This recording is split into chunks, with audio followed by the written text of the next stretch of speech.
listened to what Brian said about Dr. Templin and the PowerPoints, and I ate my PowerPoint while the others were talking because he scared me.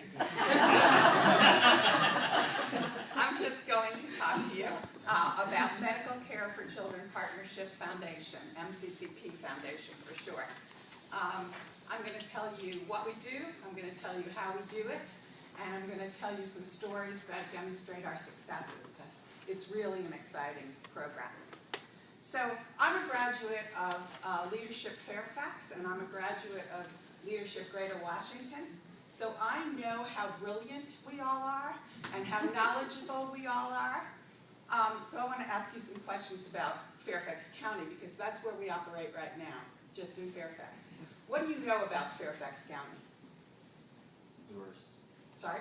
Diverse. Diverse, yes. What else? Is it a Congested. poor county? Congested. One of the wealthiest in the country. I forget what the ranking is. Anybody know? Second in the country? Something like that. But very diverse. So this is interesting because a lot of people don't know that. They just think of Fairfax as wealthy, McMansion after McMansion, and everybody is happy, and we all go out to dinner 7 times a day. So, but that's not the case. So I want to tell you what the case is for a lot of people living in Fairfax County. Think back to your own children or a child that you might know, a niece, a nephew, or a friend's child. Suppose that child had a stomachache and was crying and unhappy. What would you do? You would probably, sit them down and think about what they had eaten and maybe give them a hot water bottle for their tummy and just kind of watch it. If they continue to be upset, you might think, gee, maybe I should call my pediatrician. And you might call the pediatrician and talk to a nurse and explain what's going on, and the nurse would probably say, well, watch for a little while. If it seems to be getting worse, bring them in. We'll fit them in. Is that true? That's probably what you and I would do. But for the population that we serve in Fairfax County, this is not an option. The children have no health insurance. They have no access to their own doctors and dentists until they come in contact with us. And they are low-income working people. So mom is thinking, oh my gosh, this stomachache, maybe it's just something they ate and it'll pass in an hour. But maybe it's food poisoning. Or as the child gets more and more in pain, they think, well, what if it's appendicitis? What am I going to do? Because I don't have a doctor for the child. I could go to the emergency room if it's bad, but that's so expensive. I have to pay my rent, I have to pay my utilities, I have my food bill. What do I balance? How do I do this? And so what usually happens is they wait much longer than you and I would wait with our children. They don't have the peace of mind of calling up and at least talking to the nurse in the office. And so they're panicked. And after a while, if the child is really sick, they will go to the emergency room, and it costs you and I a lot of money in taxpayer dollars. So this is the problem that we want to solve, or at least tackle. We find that in Fairfax County, there's probably almost 9,000 children who could qualify for our program. That's a lot of children in a rich, rich county, because it is so diverse, as you said. There are lots of pockets of poverty in the county. Our children are in families with family incomes up to 250% of poverty level, which for a family of 4 is about $55,000 a year. Now in Fairfax County, it's very hard to live on $55,000 a year for a family of 4. Our families are all working. Mom and dad might have more than one job, but the jobs are usually part-time with no benefits, no health insurance. Dad could be in construction, mom could be a waitress, maybe they're working at McDonald's a couple hours a day to bring in extra money. So it's a lot of piecemeal work that doesn't have health insurance. So these are the working poor that we deal with. And although I only tell this to my good friends, which you are now, about 80 to 85% of our children are undocumented. They will not qualify for any government programs. So we are the last safety net for these children. They're either slightly higher income to qualify for other government programs like state children's health insurance program, which is called FAMOUS in Virginia, you might know that. They're a little bit, that's cut off at 200%, now I'm getting wonky. We take them up to 250, they could be on a waiting list or they could be undocumented. But we're the last resort, and we're a great resort. So what I want to tell you is that's what we do. How do we do it?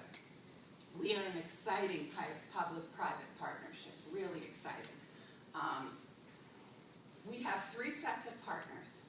One, we partner with Fairfax County Government Department of Family Services, and they provide the social work and the casework for us. They enroll the children once there's some outreach and they find out about the program, they enroll the children. That's hard because a lot of these families do not want to go to a government program. They're scared, right? Because I told you they're undocumented, so they're scared. But so about 50% of the children that we find actually enroll in the program. Right now we're serving about 2,500 children, and as I told you, there's almost 9,000, so we have a large delta to fill. But the county does the enrollment, and they do the casework and the social work. So they match the children with a pediatrician, with a dentist, and with specialists if they need them. They will find any kind of specialist, and we and the foundation help them find a specialist. They will provide any support that's needed. Translation is almost always needed, sometimes transportation, other kinds of supports that they might do. So we work with the Department of Family Service, which is a key partner. Our second group of partners are the medical and dental community. And these are over 300 doctors and dentists, just people out in the community who have good hearts, who contract with us to take care of our children at reduced rates.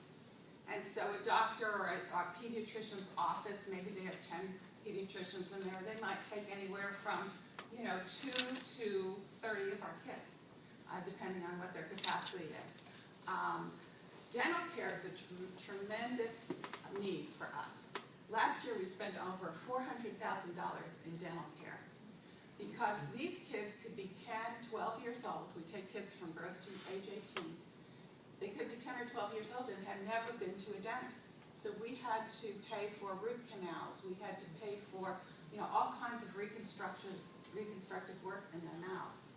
So, you and I know and have the capacity and the wherewithal to take our children to the dentist when they're preschoolers and from then on.